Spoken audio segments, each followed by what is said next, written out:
Hello, welcome to this holiday masterclass, all about teaching you how to have the best relationship with your body, with food, as we go through this holiday season, a time that can be really challenging for a lot of us because we take everything that we're already struggling with and trying to work on, and then we add so much time surrounded by family and food on top of that.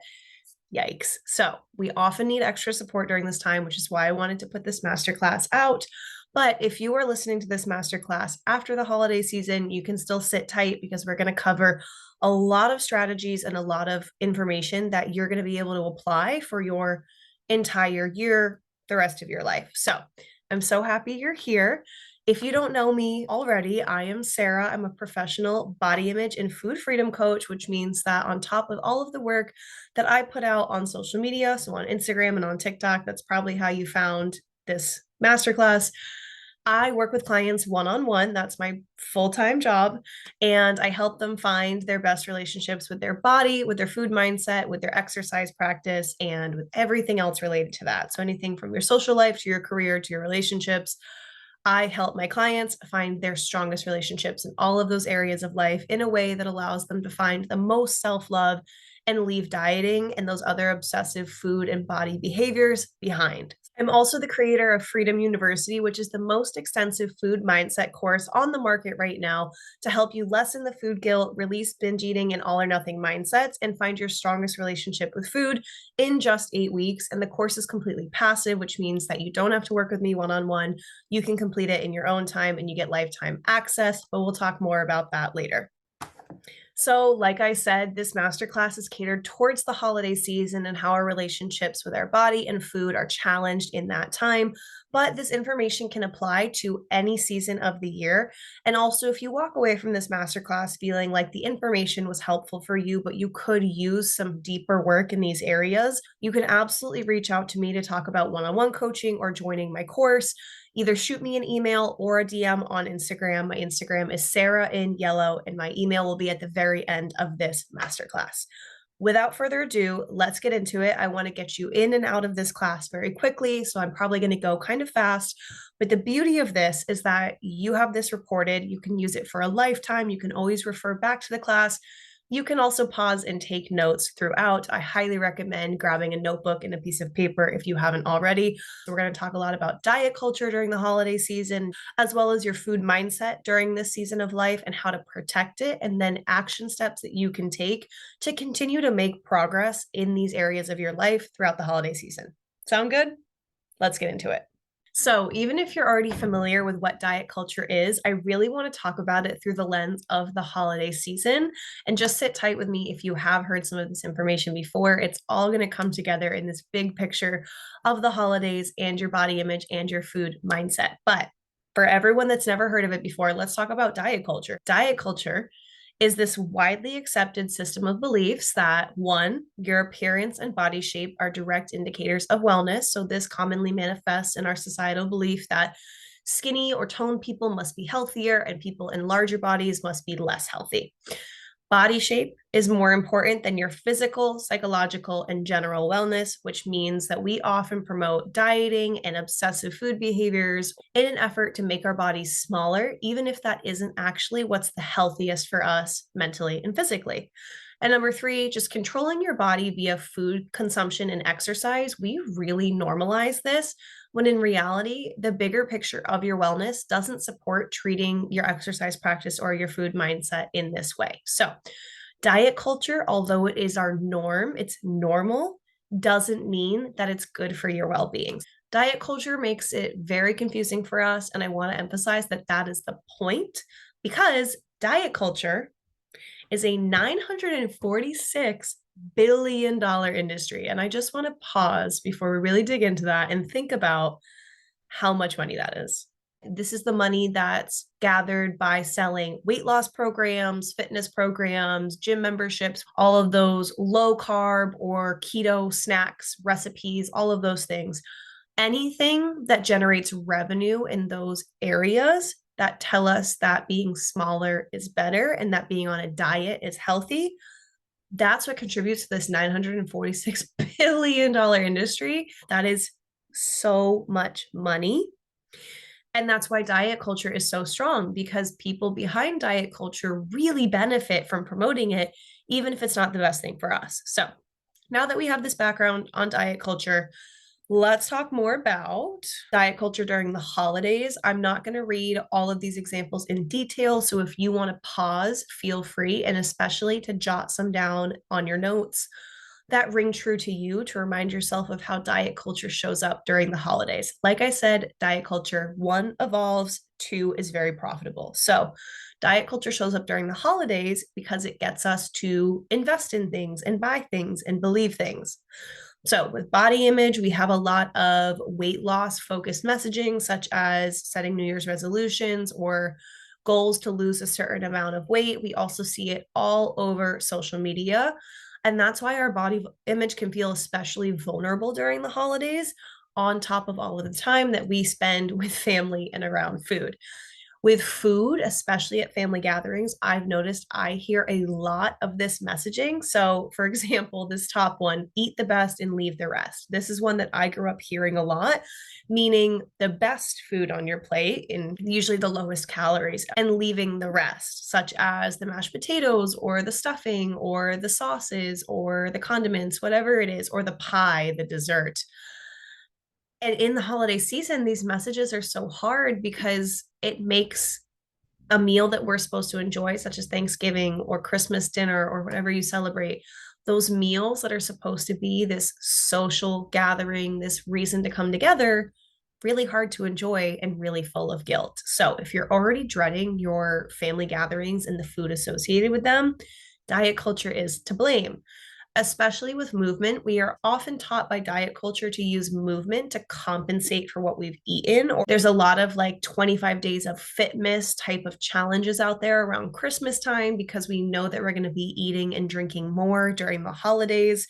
And then everything to do with the new year is so inundated with diet culture when it comes to fitness. So feeling like you need to start a new gym membership or start a diet on January 1st, these are just some of the many examples of how diet culture shows up in our life during this season. Again, not going to go too into detail just to keep this masterclass brief, but this is something that I teach in detail in Freedom University, my online course, so that you're able to understand, talk back to, and deny diet culture and develop your approach to your wellness that's the best for you, even if it doesn't look like what's normal or what's considered acceptable by our society. Let's talk about the fear of weight gain that we often carry when it comes to healing our food mindset. In Freedom University, I teach you these 3 strategies for releasing the fear of weight gain. We're going to go over one of them in detail today just to save some time, but we have this belief because of diet culture that weight gain means that we have been quote unquote unhealthy, bad, or we've had some sort of personal failing. But the good thing is that this belief is learned, which means it can be unlearned as well. So if you're sitting here thinking, okay, I'd love to honor my cravings and have a good mindset around food during the holidays, but what if I gain weight? Or what if my jeans don't fit anymore? Whatever it is, I'm here for you. I got you. Let's go over one of these, which is just taking in the full picture of your wellness. These are some questions that I want you to ask yourself when you're at your holiday gatherings. You've got your plate of food in front of you, you're getting dressed to go there. Whatever moment we have where we're feeling especially vulnerable in our body image and our food mindset, we're going to take in the full picture. So, how does it feel when you're eating this food? And what about afterwards? We often only focus on the macronutrients or the calories or exactly the ingredients in the foods and if they're quote unquote good or bad. But I really want you to focus on how eating the food makes you feel, and not just physically, but also, does it bring a source of joy? Does it make you feel connected to the people around you? Because that's what the holidays are all about. Does it give you an opportunity to socialize with your friends that are home for Christmas, or bake one of those traditional cultural dishes that you only eat during the holidays? How does eating this food or creating this food or being around this food make you feel? Because we often forget to think about that. Also, how does this food benefit your physical body? So, we often look at foods as either good or bad, but we really want to find that gray area of the food because we want it to feel a little bit more accessible to us. We want to release some of that all or nothing thinking. So, if we often say that, for example, carbs and therefore bread is bad, but avocados are a superfood. They're good.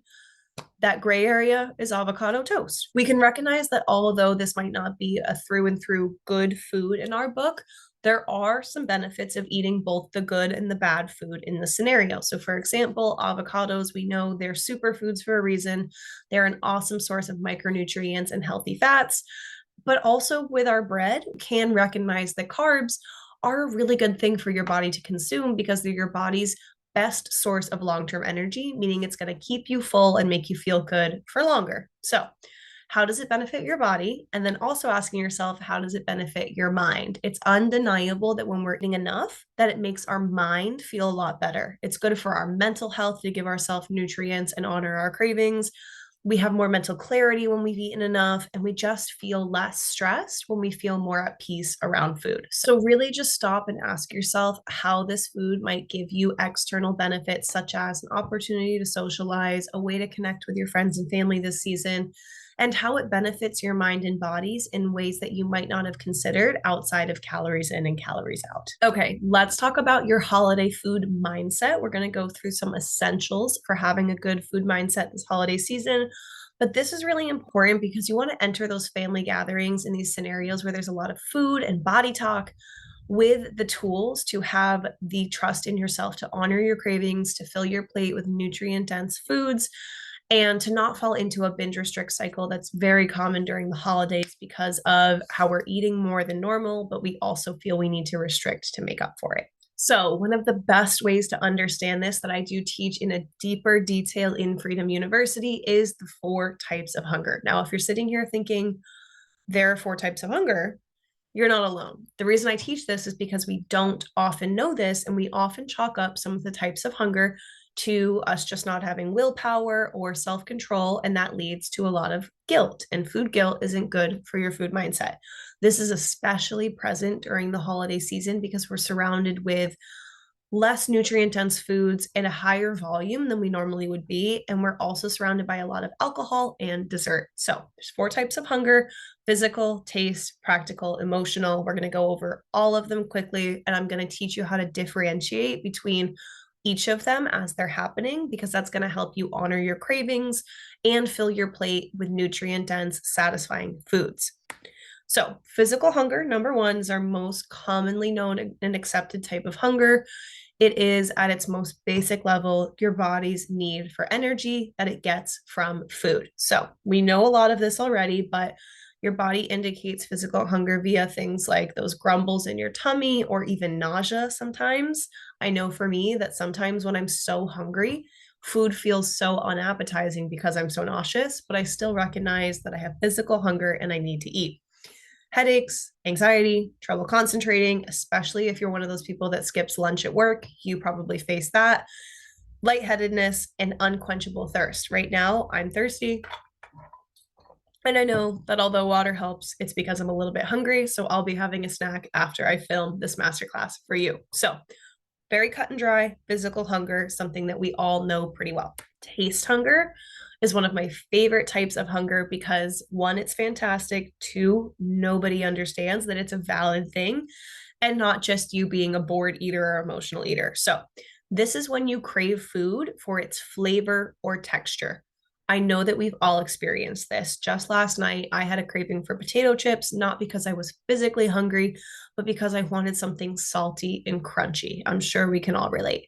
Signs of our taste hunger include wanting to eat something just because it sounds appealing, like what I just described, wanting to eat something for the texture, crunchy, fluffy, etc., cold in the summer, hot in the winter, not being able to stop thinking about a specific food, aka a craving, even if you've already eaten. That doesn't mean that you're food obsessed or you have no self-control. It just means that you might have some taste hunger present. Taste hunger is valid and should be honored. You deserve to enjoy the food, and the cravings don't go away unless they're met. We're going to talk about that in detail in a few minutes, about what happens when you don't honor your cravings and how we can get stuck in a cycle of that depletes our self-trust and self-love and also hurts our physical health and food mindset. If you've never heard of practical hunger, this is such a good moment for you because this is such a good one to understand in terms of the holiday season. But practical hunger comes up not necessarily when we're physically hungry or we have taste hunger, but just when we understand that it would be beneficial for us in the bigger picture to have some food right now. So, a regular everyday example is maybe you're about to go into a long meeting at work. And even though it's earlier than you'd normally eat lunch, you recognize that you'll probably end up hungry during that meeting, and that's going to affect your focus and your brain's capacity. So, you're going to eat something beforehand. Practical eating is so valid and good for your long term wellness. And something that is so important to understand in the holidays is our society's tendency to fast before we know that we'll be eating a large meal. Now, say that you're about to go into Thanksgiving dinner and you know that you're going to be eating a lot this afternoon or tonight. So you decide that you're going to fast all day. Now, we're going to talk about the binge restrict cycle in a moment, but it would be better for your wellness and for your food mindset to actually implore practical hunger here, because we don't want to end up in a binge restrict cycle where we get to that meal and we're so hungry and we don't even enjoy it because we end up just eating so fast and so much. Practical hunger in this scenario would be to still have breakfast and have some food in your stomach and be able to honor that hunger in a way that you can say to yourself, I know that this is right for me because I'm going to enjoy that meal later a lot more. So, my overall recommendation for the holidays is do not fast when you know you'll be eating a lot, because we end up in this cycle of binging and restricting. But practical hunger is such a good tool to use in those moments. Last but not least, we have emotional hunger. This is when you're experiencing a sudden, strong emotion and you have the urge to meet it with food. Signs of emotional hunger: current feelings of uncomfortable or intense emotions. They could be good or bad, but they just are overwhelming in a sense, like stress, joy, sadness. This is especially present during the holidays because, again, we're spending a lot of time with family. I'll leave it at that. The desire to eat, even if you ate recently. Again, it's not always physical hunger. This doesn't mean that we lack willpower or control. Feeling the need for security or comfort. Again, time with family. I'll leave it at that. And a hunger for something specific. So maybe you use an emotional coping tool of food and you feel safest when you're eating sweets because they remind you of your childhood and sweets make you feel safe. I just want to emphasize that emotional hunger is also valid, even if it isn't the most beneficial coping tool for you long term. But I do want to validate that this is an experience for a lot of people and it's very normal. Ideally, in Freedom University, I do teach you how to build out a whole coping toolkit to kind of combat the emotional hunger response, and usually pair it with more beneficial coping strategies, and then eventually just shift to using those coping strategies instead of food. I would love to teach that in full in this masterclass, but we just don't have time. But just know that that strategy is out there if this is something that applies to you. Let's talk about why honoring our cravings is essential, especially during the holidays. You're more likely to overeat less nutrient dense foods and just quantities of food in general when you've been restricting. Now, I want to emphasize that restriction of your food can be physical, so stopping yourself from eating, from putting the food in your mouth, but it can also be mental. Mental restriction means that you might allow yourself to have some of this food, either a little bit or a lot, but you still have all of that inner self talk of shame and regret and guilt. Mental restriction still makes us feel unsatisfied by enjoying the food. So, releasing restriction means releasing the mental restriction and the physical restriction. Your body perceives this food as a limited resource as a result of the physical or mental restriction, and therefore it fears that it won't be available again. Now, this means that we end up in this binge restrict cycle where when we're presented with a food, with say apple pie that you've been restricting for the whole holiday season or just sweets in general, when you finally allow yourself to have it, your brain is so worried that it won't get it again the next time it has a craving that it's going to overeat. And the only way to break this cycle is to allow yourself to have the food. Honoring your cravings satisfies the biological food urge, and it brings more enjoyment and satisfaction to your eating, which releases some of that mental restriction. Allowing yourself this enjoyment strengthens your self-worth because you recognize that you are someone that deserves to have pleasure from your food. You are a body that deserves food simply because you woke up today and were hungry, and that you deserve to live life to the fullest and embrace this holiday season to its fullest extent. Here's our binge restrict cycle. Again, this is a visual of everything I'm explaining in this section of the masterclass. When you restrict your food, your body sends signals to your brain because, again, your body's number one goal is just to eat enough to survive, that you need to eat. They get stronger and stronger until you listen. Again, they do not go away. This is what your body was made to do, was to survive. And one of the main ways to do that is to eat food. So those cues aren't going away until you listen. When you finally do listen, you're so hungry that your physical body overrides your brain, which is the side of you that doesn't want to eat these foods or honor the cravings, and you end up binging. This might happen at the holiday meal. This might happen afterwards if you force yourself to restrict the whole time. But either way, it leaves you feeling really, really shitty. And then the cycle starts all over again because you feel so guilty about the binge that you go into the restriction.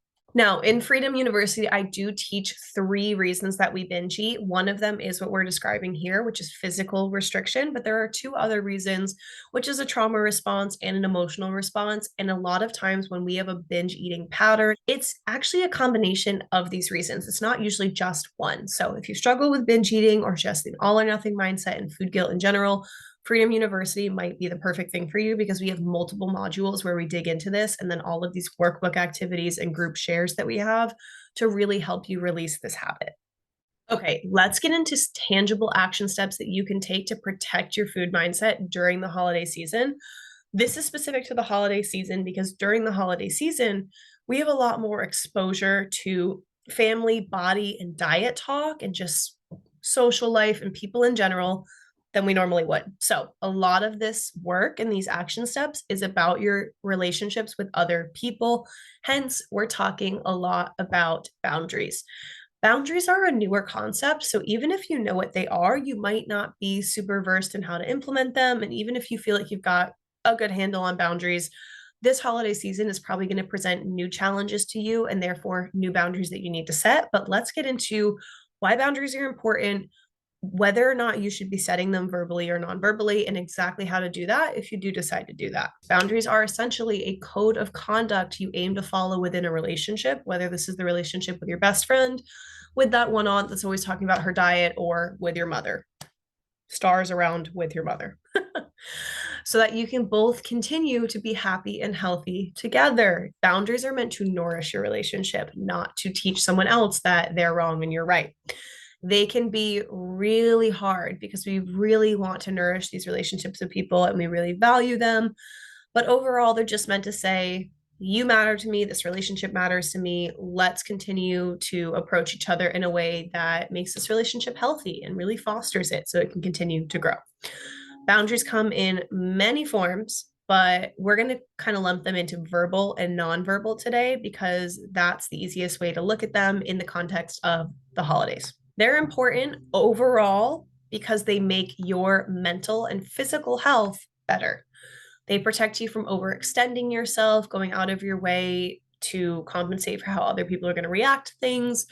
They protect you from emotional and physical exhaustion and often the failure to prioritize yourself in a relationship. Healthy boundaries also encourage that you stay independent and confident. So good for your body image and your food mindset overall.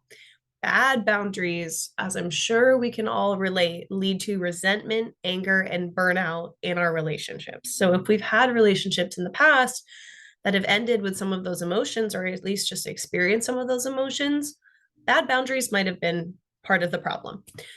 During the holidays, you may need to set boundaries with others when they make comments about your body, about what's on your plate, your weight change if you haven't seen them in a while, or just we know that family loves to ask us about what our entire plan is the rest of our life. So, our life choices in general. Let's talk about whether or not you should vocalize your boundaries. AKA, is having a conversation with a family member about how they talk about your food or your body worth it?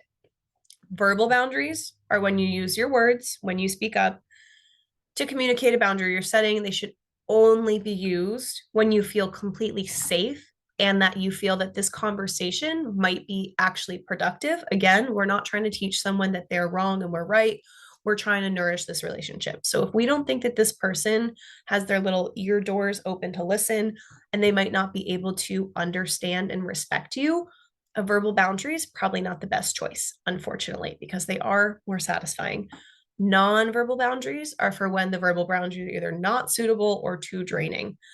I want you to remember that you set boundaries for yourself, but that doesn't make them selfish. Boundaries are meant to protect your physical and mental health, not to prove to someone else that you're right or try to change their mind. Especially around family, it can feel really, really enticing to try and give them a piece of your mind and teach them why the way that they think is wrong. But boundaries are more meant to nourish your mind than try and change someone else's, because oftentimes we start those conversations and we just end up mentally drained. And that's not great for us. So let's talk about some examples of these boundaries during the holiday season. So verbal are the most clear cut, the most obvious. These are things that you could say to set a boundary in your family gatherings, at holiday meals, but we've got a few examples here. Number one, I'd appreciate if you could avoid bringing up my food choices. I'm taking care of my wellness in my own way. This is one of my favorite ones if I am going to verbalize it all. Just to get straight to the point, it gives a tone of, I've already thought about what you're trying to bring up with me, and I don't really want to talk about it right now. A little bit more clear cut is our second one. I'm not comfortable discussing that. Again, not everybody's going to receive these boundaries in the same way. So execute these in ways that feel the safest and most beneficial to you. But sometimes you just need to get straight to the point with someone. And if we want to change the subject verbally, but we don't want to get into the full conversation, we can say something like, I'll have to get back to you on that, or I'd rather not talk about that right now, or I don't know, and change the subject. Nonverbal, excusing ourselves to go to the bathroom or take a phone call. You don't actually have to go to the bathroom or take a phone call. You can just use this as a way to remove yourself from the conversation. Again, the verbal boundary might seem more satisfying in that moment, but the nonverbal boundary might be the safest and most reliable thing for you in that moment. So remove yourself from the conversation. It's not impolite to protect yourself. Number two, just changing the subject. So not even responding verbally. If someone asks you a question, act like a new topic just came to you. Oh my gosh, how did that event go? Or, oh my gosh, can you believe the weather we're having? Whatever it is that you need to. I highly recommend brainstorming some of the topic changes that you can come up with in advance to a family situation with some of those family members that tend to bring up things like your body and your food choices. And then just shifting our body language or our facial expression. Again, our body language and our facial expressions tell people a lot of how we're feeling. We obviously don't want to just like roll our eyes or give them a sarcastic smirk, but we can use changes in our body language to help effectively communicate how we're feeling and therefore our boundaries. Let's identify where we need boundaries. This is really important before you go into these holiday situations, because you don't want to get there and think, oh my God, I totally forgot that this one aunt always makes food comments, and now I don't even know where to start, and we get flustered and we say the wrong thing. Let's consider a situation this holiday season, either past or future, that causes you stress, shame, or anger, and examine it through these three questions. Why does this bring stress into the relationship? What do you want to say but haven't been able to? And why do you want to say it? And what does the ideal solution or improved situation look like? I've got a full module on boundary setting related to your food relationship in Freedom University, just because it's such a complex topic. And I unfortunately don't have time to really dive into it in this masterclass. But if you want to pause and journal out these questions, I highly recommend. There's a lot of action steps in Freedom University similar to this to help you really get to the root of these boundaries and how to set them in your life. We're also going to go over a formula for how to set them in a moment. So let's talk about our boundary setting script or our boundary setting formula.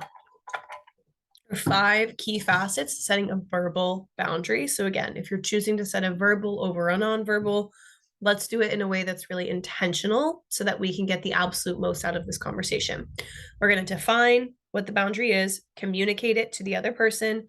We're not going to over explain because we don't have to. And also it makes us seem less confident.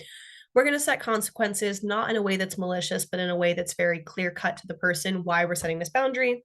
And we're going to use I statements because we're going to show the person that we're setting this boundary for our own benefit and not because we're angry at them or we want them to change just to change. Here's an example of what this might look like in our holiday scenario in a conversation. So I want you to pause the slide once I read this through, and in the notebook, write down this example and underline steps 1 through 5 that we have right here. Define, communicate, don't over explain, set consequences, use I statements. in this example right here. So when I share my feelings with you and get criticized, it makes me totally shut down. I can only share with you if you are able to respond respectfully to me. So go ahead and pause right now and think about or write down where steps 1 through 5 exist in this example. And then I'm going to go through and I'm going to do that with you live.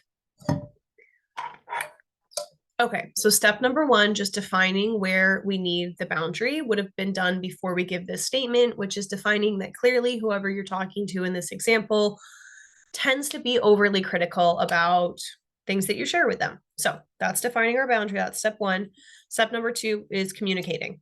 That is that whole statement right there. Step number 3 is not over explaining. So we can look at this example and see that it's very concise. Step number 4 is using consequences. So I can only share with you if you are able to respond respectfully. Again, this isn't if you can't figure this out, I'll never speak to you again. But it is showing that what's going to happen if this boundary isn't honored.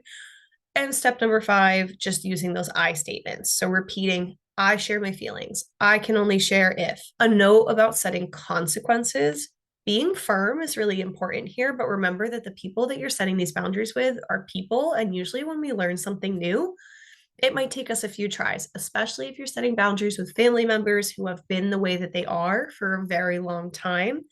We want to be clear and firm in our consequences that we set, but we also want to be understanding.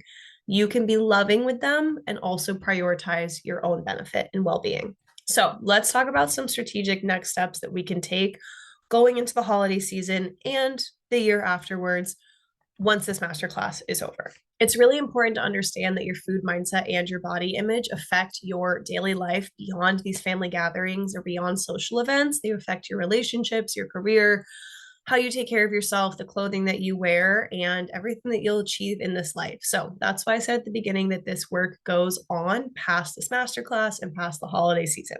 Now, I know that I've mentioned my online course, Freedom University, throughout this lecture because it's just so relevant to so much of what we're learning. But one of the best things that you can do for your food mindset and your body image beyond the holiday season and into the new year is to continue to take action to heal these parts of yourself in a way that's strategic and intentional and professional. So, this is just a few of the topics that Freedom University is covering. And again, it's a passive course, meaning that you enroll and you have access to all of the pre-recorded modules, just like this format. And you also have access to our live Facebook group, which there's an example on the right of this slide where I share weekly and you are able to post publicly and share all of your questions, wins, and struggles. But these are just some of the topics that we're covering in the course, in that curriculum. And I also do bi-monthly additional bonus lectures.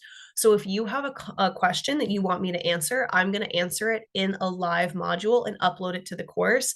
So it's exclusive content just for you. But every single week, you have live access to me in the Facebook group. And then you've also got all of the modules and the full 100+ page workbook that goes along with Freedom University with so many real life activities to solidify all of these changes that you're making in your body image and your food mindset. There is a special masterclass discount if you made it this far into the class, just to say thank you for being here and also just to motivate you to continue to do this work. Because if something made you download this masterclass, then you clearly recognize in yourself that there is work to be done with your food mindset and your body image. And I wish that one masterclass could solve all of it.